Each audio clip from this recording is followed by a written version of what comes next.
Magandang umaga sa ating lahat. Ngayon ay Sabat, mga kaibigan. Dito kami sa aming sambahan, maliit na sambahan. Ayan.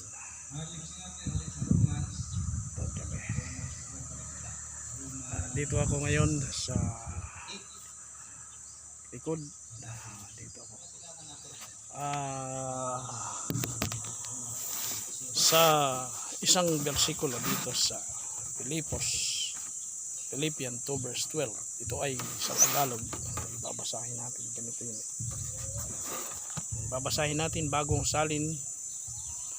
sanlibutang salin na saling kasulatan. Ang sabi dito sa Pilipos 2 at ang talata ay 12, ang sinasabi, dahil dito mga minamahal ko, kung paanong kayo ay laging sumusunod, hindi lamang kapag naririyan ako, kundi lalo pangang higit ngayon na wala ako riyan, patuloy kayong gumagawa ukol sa inyong sariling kaligtasan ng may takot at panginginig. Sabihin mga kaibigan, ang sulat ni Apostol Pablo doon sa mga taga Pilipos, ay mayroong ugali ang mga taga Pilipos Church na pag wala doon si Apostol Saul, hindi sila aktibo, kagaya ng pagsasamba. Pero pag nandoon siya sa panahon nandoon siya, aktibo naman, o mayroon namang pumupunta roon. Kaya sa panahon ngayon, ganon din ang mga mananampalataya, ating pinaalalahanan na silang lahat ay maging aktibo at hindi lamang doon kung mayroon nangungulo ay nandoon, sapagkat ang sinusunod natin ay ang ating Panginoong Yahshua Messiah. At ang sabi, tayo ay maglingkod kasamang pananampalataya ng may takot at panginginig.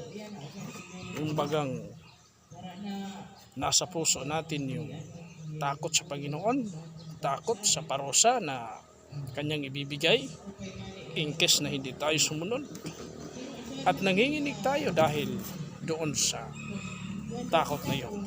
Hindi naman literal na nanginginig, kundi bigyan talaga natin ng kahigitan, importansya sa lahat ng ating buhay ang pananampalataya at ang mga salita ng Panginoon at ang mga pinag-uutos sa atin ng ating dakilang lumikha.